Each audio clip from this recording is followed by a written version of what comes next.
Hi, everyone. Welcome to a very special edition of the All Dolphins podcast on YouTube, the Miami Dolphins Insider podcast on the Fans First Sports Network, wherever you get your podcast. Today, we're going to be taking questions from fans and discussing and debating as we always do. But first, I think, Omar, you have something on your mind.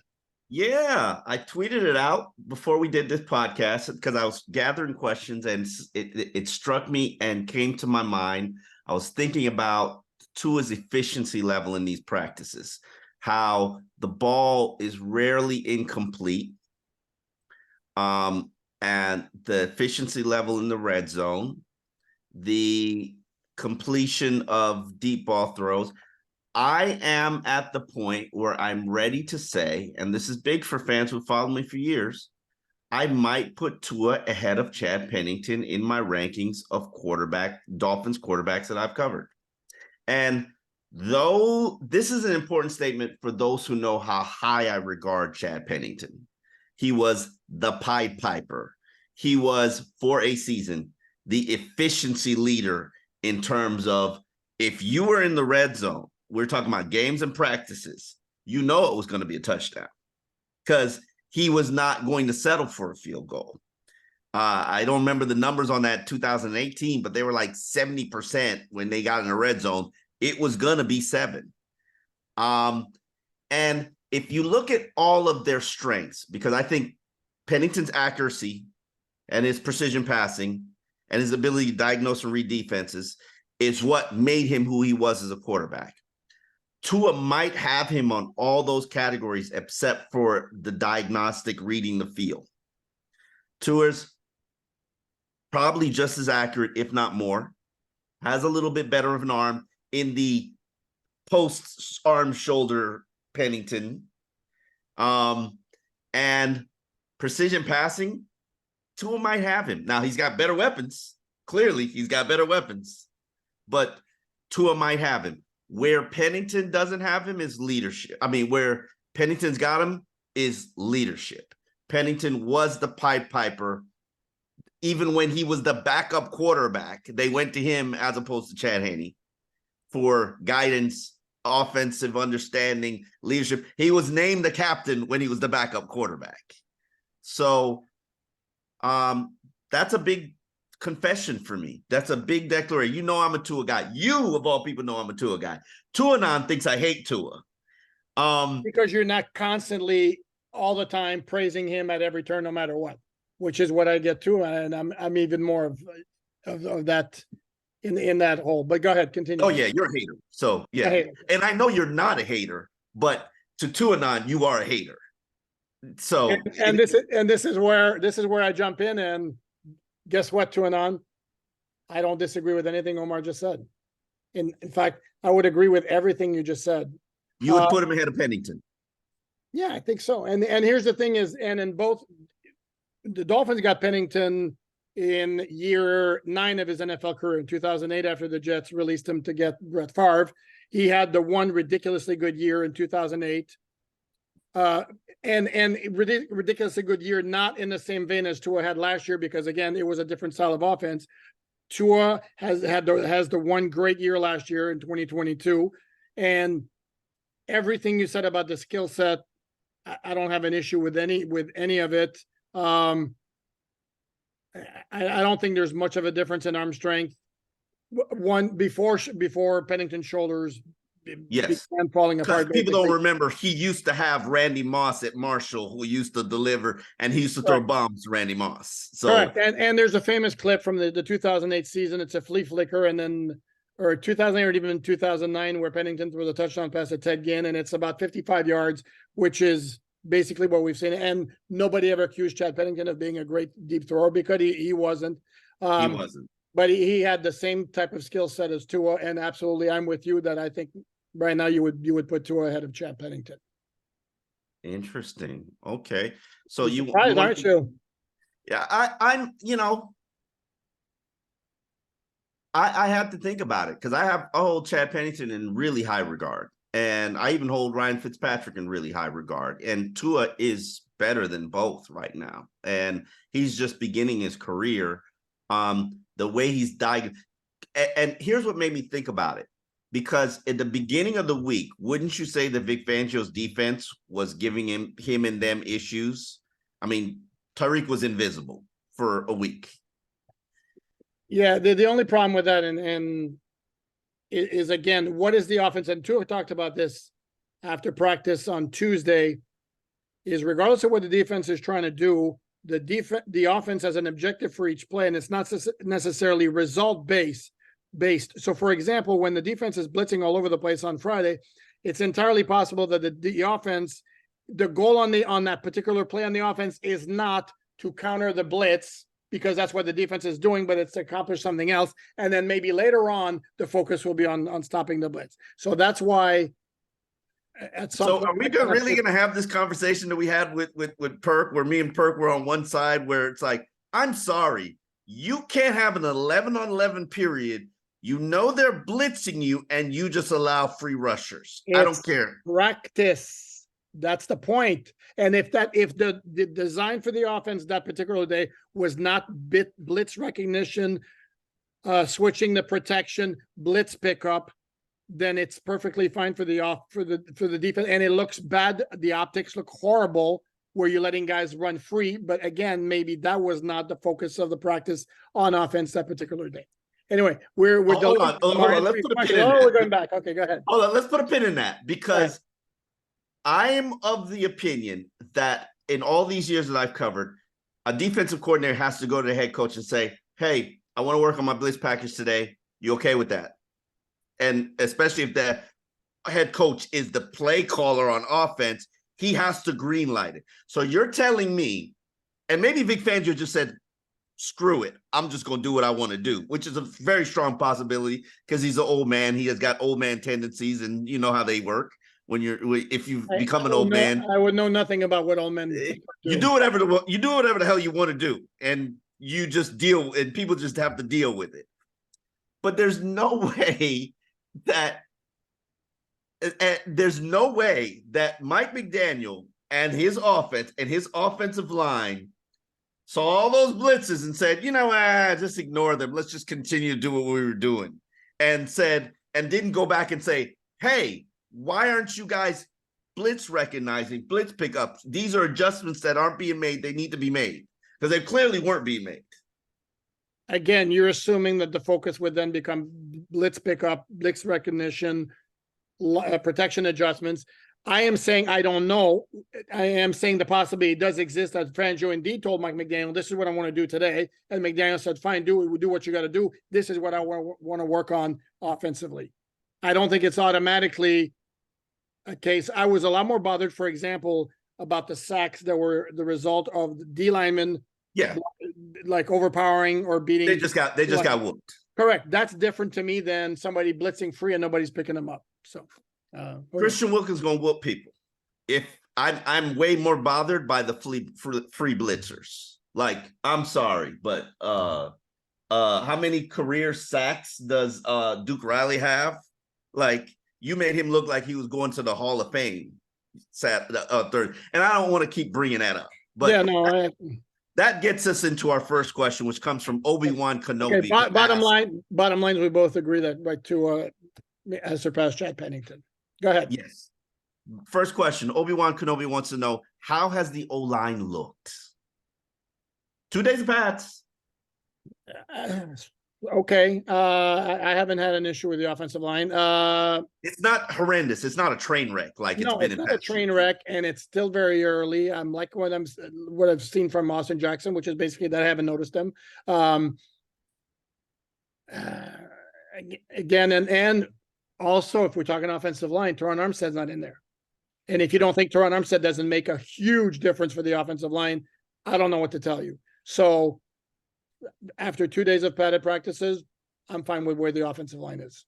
I look at it. I'm fine as well. Austin Jackson is not an issue. Liam is an issue. You have options with left guard with Isaiah Wynn. Hell, if you want to, you can put Dan Feeney in there. You got Robert Jones in there. You don't have to go with Liam. Liam's got to perform to keep that job. I like the swing tackle situation. While I don't like them rotating, I understand why they're rotating, because guys have to figure out who can play what, where. I am way more comfortable Kendall Lamb at left tackle than I am at right tackle. And he is my left tackle number 2. And if he's forced into a situation where he has to start right now, based on what I've seen, I'm all right with it. I can survive. And I'm even curious to see what Isaiah Wynn could play to do at left tackle. So I like where they are. Depth concerns for me, backup center and left guard starting spot. Well, I would say as a closing point on this thought, the depth on the offensive line is much, much better at this time than it was at this time last year. Oh, absolutely. G. Morningwood, great name. How do you see third and short situations improving this year? Be kind of tough not to improve because they wasn't very good last year. For me, I would like for them to run the ball a little bit more than they did. I think they passed too much on 3rd and 1 last year, and I understand the temptation when you have all that speed on the outside and you have an accurate quarterback. But I think at some point, this is where you might bring up Dalvin Cook or the running game and all that. This is where you need the running game to really step up. How is it going to get better? Better execution. I mean, it's kind of simple, isn't it? There's no great, secret sauce there. It's just better execution. I mean, the personnel is kind of the same.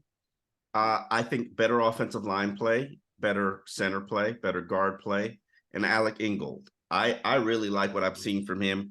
He's added about 200 snaps to his portfolio for me in terms of he's on the field as opposed to a tight end.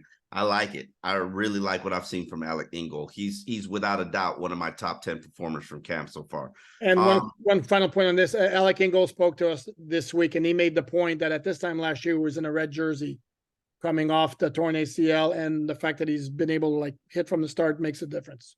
Go ahead. Zach H asks, has Ogba been productive or noticed in camp? I haven't heard anything about him. Why don't you go ahead, Poupart? I think we might have discussed Mr. Ogba yesterday, didn't we? Yeah, no, he's not exactly been terribly noticeable. As I mentioned, Omar and I had a kind of a pretty lengthy discussion about him on the podcast Tuesday. Yeah, he's in a tough spot because the Dolphins, he was all set as one starter after the Dolphins gave the new contract, big contract with $15 million guaranteed for 2023. And then he wound up on IR, and the Dolphins, to compensate for his loss, went out and got Bradley Chubb. So now Ogba finds himself kind of in a supporting role a little bit. And yeah, he's not been terribly noticeable, to answer the question. He hasn't been terribly noticeable because he's being asked to do something that he's not very comfortable with, nor familiar with, nor do I think it suits his skill set. I would like to see him with his hand in the ground. I understand what they're doing. I completely get it. I just don't necessarily think that it plays to his skill set. And I thought he would be one of the players that would benefit the most from being in Vic Fangio's scheme. And clearly, I was absolutely wrong. But it's early. We shall see. We shall see how things play out. They could just not be working on the package that I want to see.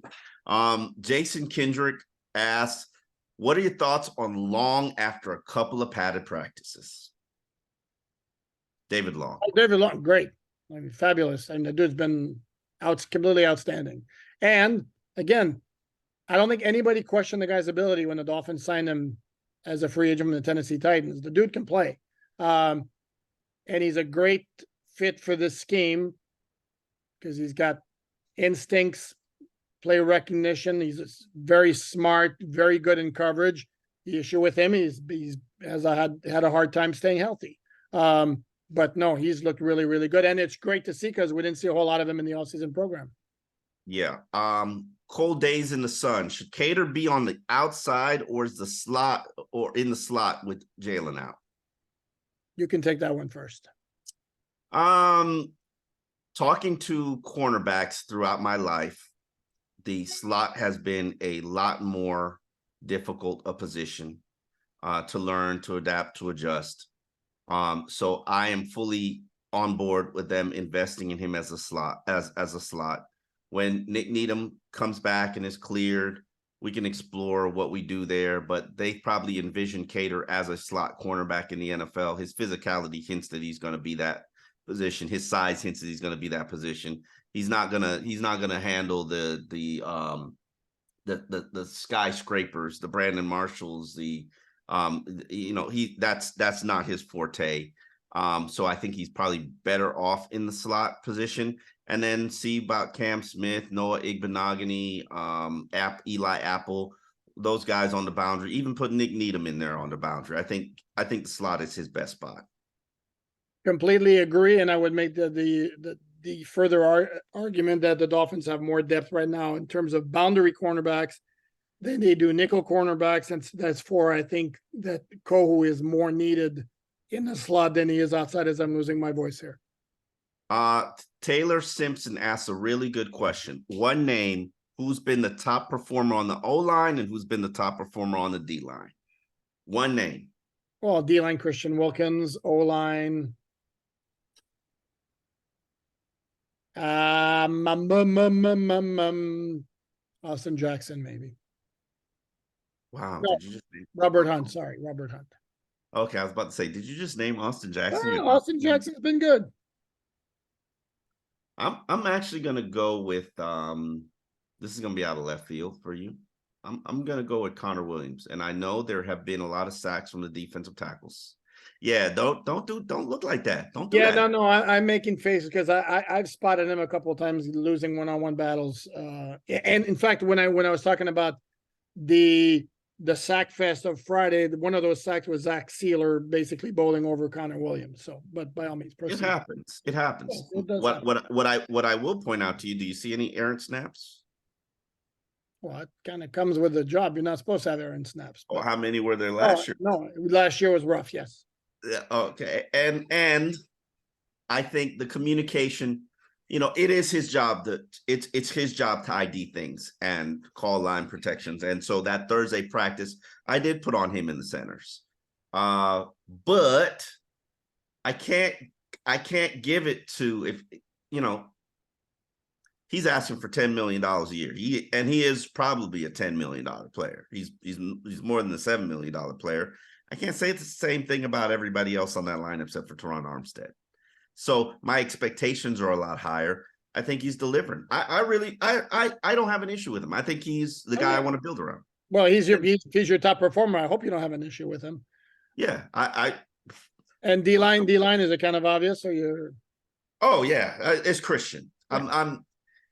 Christian thinks I hate him. I don't hate Christian. I have in fact named him my top offseason performer for the last 2 years and I've always said Christian continues to improve.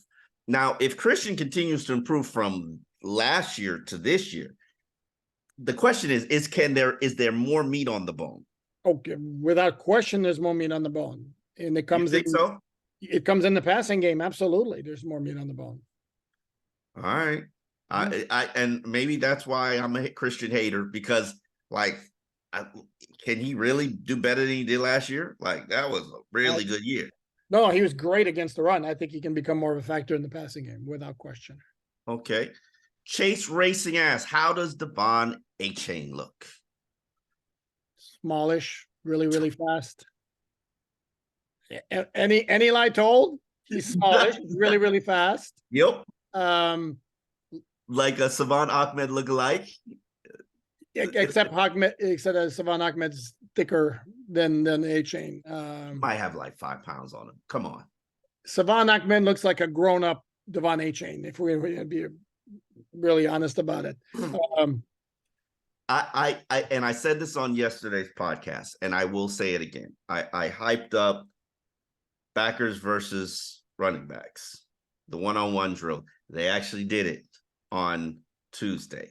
Mm-hmm. And everybody except for Alec Ingold and Devon Achane took an L. Mm-hmm. And the fact that Achane did not take an L, which I thought he was absolutely going to take an L. Now, he was going against Aubrey Miller, which, tiny on tiny. Correct. And then glad you pointed that out.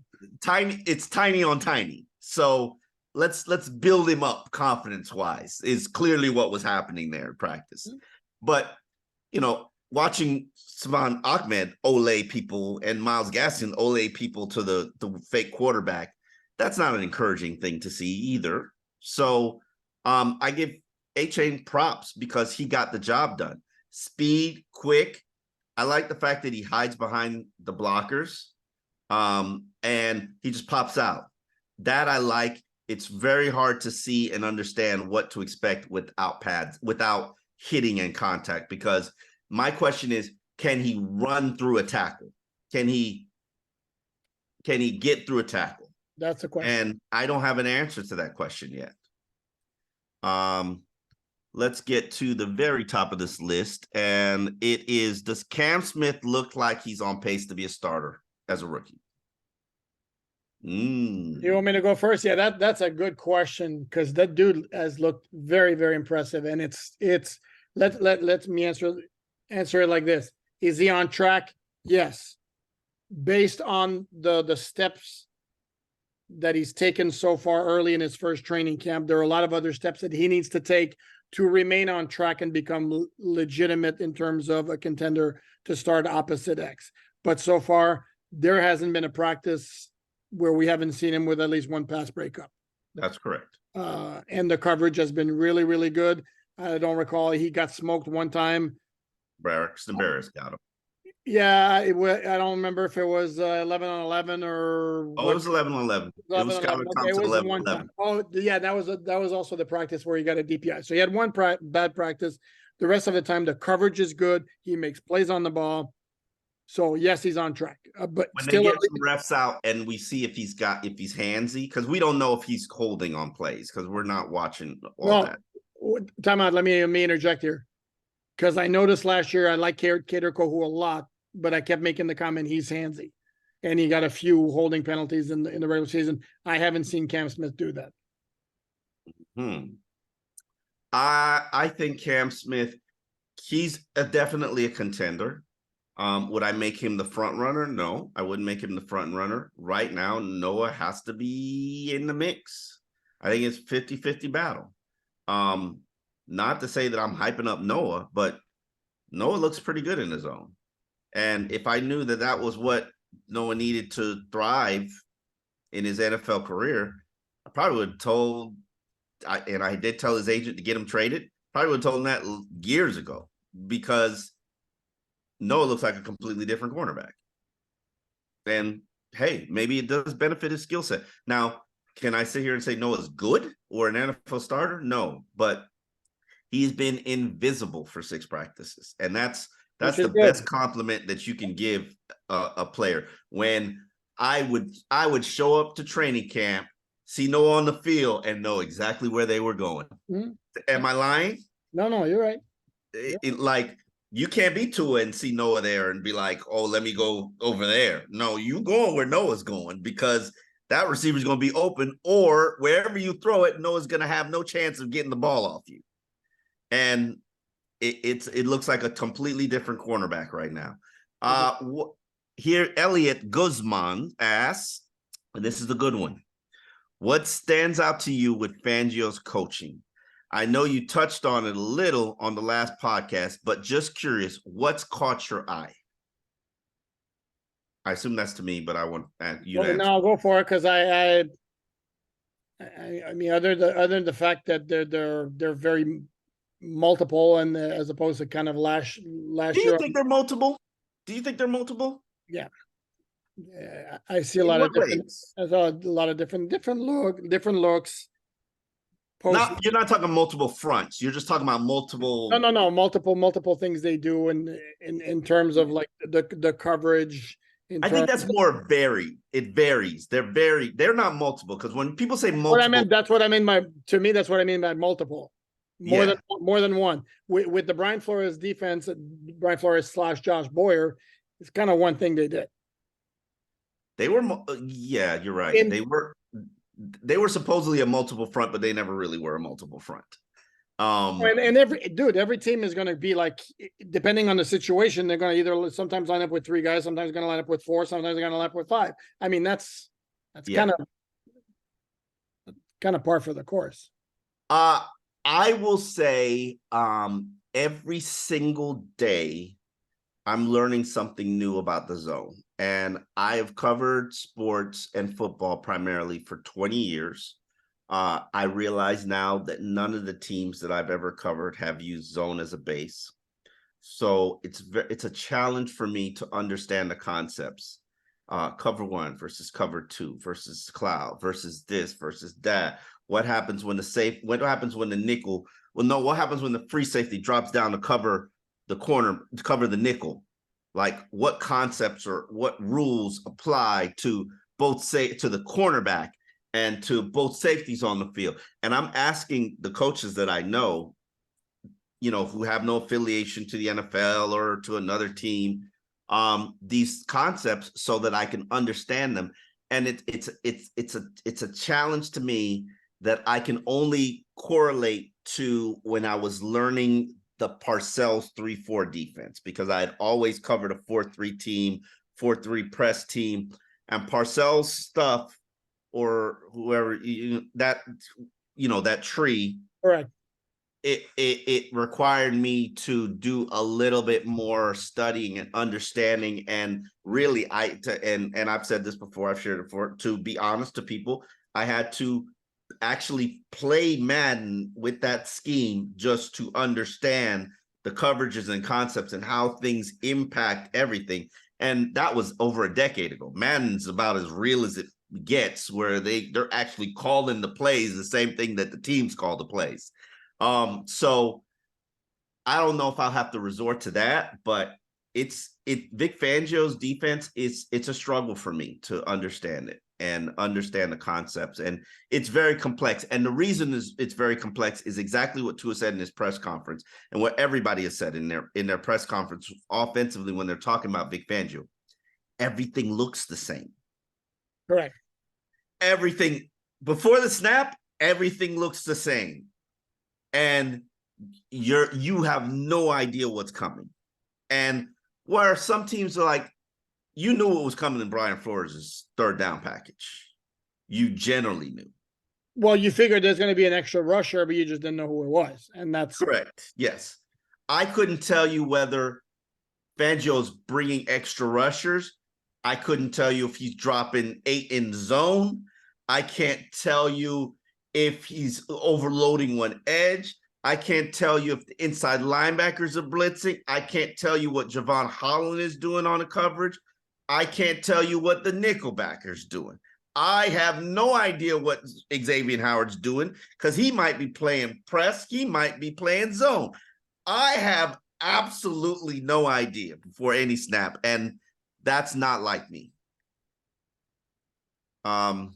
It's pretty impressive. It's a challenge to learn. Here's another question from Enable Swing asks, are you surprised to see Troy Williams taking rep at safety, even though Jalen Ramsey's injured? Because snap at safety. It would violate Dolphins coverage rules if we acknowledge that Troy Williams is taking snaps at safety. What I can say is Troy Williams wants to be a safety. So generally, and I find myself talking like Mike McDaniel now, like where it's like, anyway, generally, you like to give players an opportunity to play things that they feel puts themselves at the best advantage to make the team or make an impact. If Troy Williams feels like he's a safety, who are you to tell him that he's not? And I think he's got a skill set pretty well suited to play safety, because the dude's built. Yeah. Got some coverage skills as a guy who's played cornerback. And it could be that he's looking at his long-term NFL future in telling folks that he wants to play safety, that maybe he sees, again, this is where his ceiling is the highest at the NFL level. All right. We got one from Javon. Javon with the Bev. Does Javon Holland take a Pro Bowl turn? Does he make an all-pro jump in Fangio's scheme? Another question from Javon Holland himself. Javon, thanks for asking the question. I absolutely can see that. And if you know Vic Fangio's history, it's been a lot of Pro Bowl safeties. Justin Simmons in Denver, guy in Chicago whose name escapes me right now. San Francisco, Eric Reed made the Pro Bowl. It might have been somebody in Houston as well. And absolutely, I think everybody has pegged Javon Holland as a future star. And it wasn't that last year. And part of it, I think, was because of the issues they had on the back end. And I think he was asked to do some things where it's like to help on cover up for other guys. I think this and the scheme kind of allows him more to be like a pure center fielder. And I think he's got the skills. Yeah, I would be surprised if he didn't rack up like 5 or 6 picks. Okay. And easily can see Pro Bowl / All Pro recognition in his future. Let me counter that. Go and ahead. I'm not saying that I doubt you. I'm not saying that you're You wrong. wouldn't dare. Go ahead. But what I will say is, why have there only been 2 interceptions in practice, in 6 practices? And last year, this time, Javon Holland probably had what, 3, 4? Yeah, I think he was on a run. Was it last year? Last summer? Yeah, it was last He year. was on a run. It wasn't his rookie year. It was last year. Yeah, it was on a run at one point. Why have there only been 2 picks? Offense being very careful with the ball. I don't know. Are they though? Are they really being careful with the ball? Because Tua's completing a lot of passes. He's damn sure not throwing it away. Because he's not. No, I understand that. I'm wondering if you're playing so much zone and you're supposed to be zoning it up to create turnovers, is the offense really that good? Because we've got 2 picks and only one of them have been on 11-on-11s. Yeah, it's.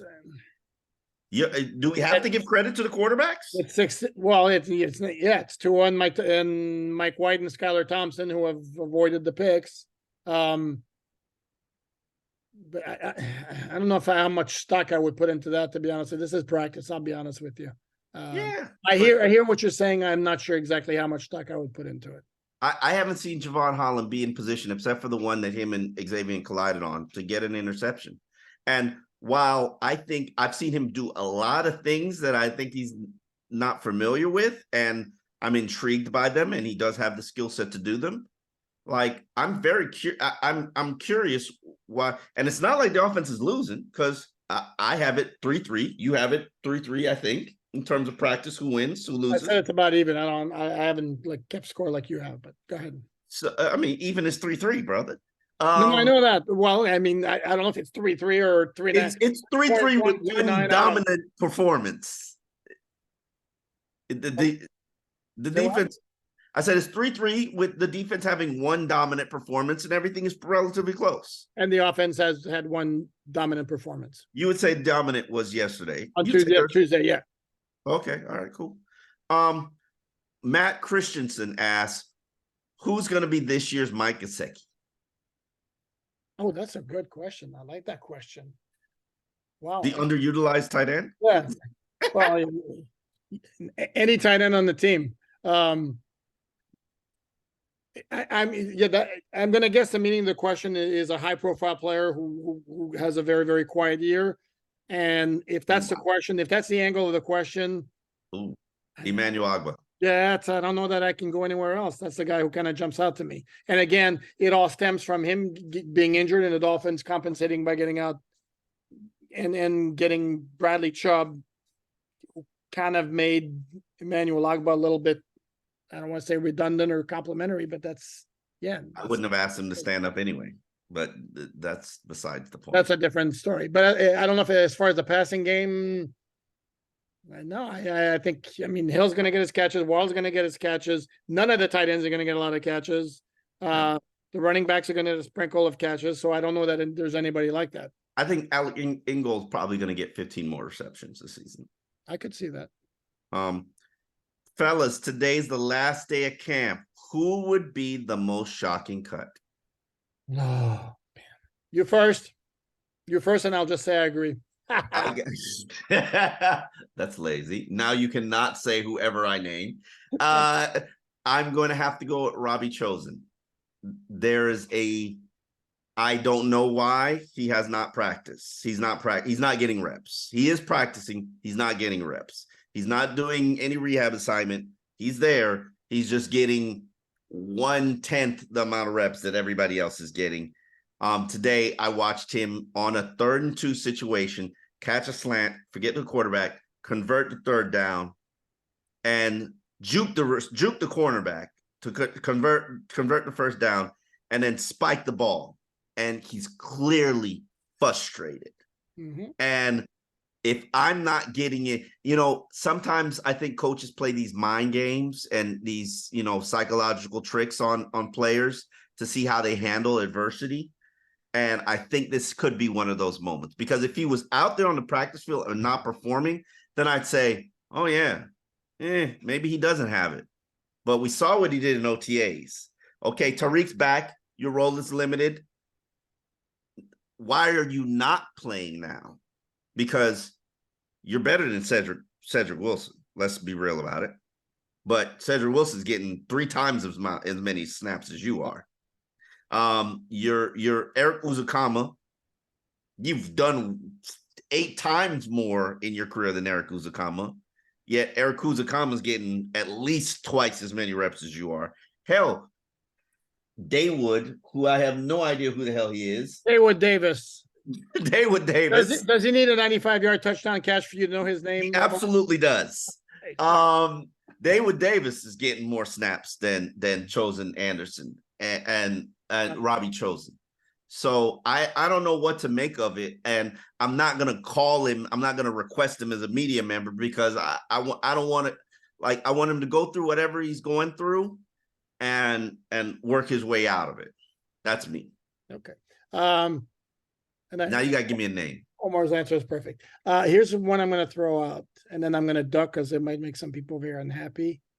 I think I might go Channing Tindall. Okay. I understand he's a 2nd-year player who you picked in the 3rd round last year. I just don't know that I see a whole lot. And I could see the Dolphins deciding, I don't know. And you're asking, we're looking for a surprise guy. So I could have taken the wimpy way out and said Robbie Chosen, because I agree with you. Not looking. That's a good one. As Cam Wolf said, I shouldn't out him, but he said if he was drafted in the 6th round, he'd already have been cut. Correct. And you're going to have to pay him like 3 years remaining of the prorated signing bonus as a 3rd round pick. I can't. Nobody care about that. That's a whole lot. So I think he could be somebody who's in danger. And you're going to say the timing is good, because we have to wrap this up actually. So yeah. Say bye, baby. Bye. Yeah, we say hi to Omar's daughter. Hi and bye.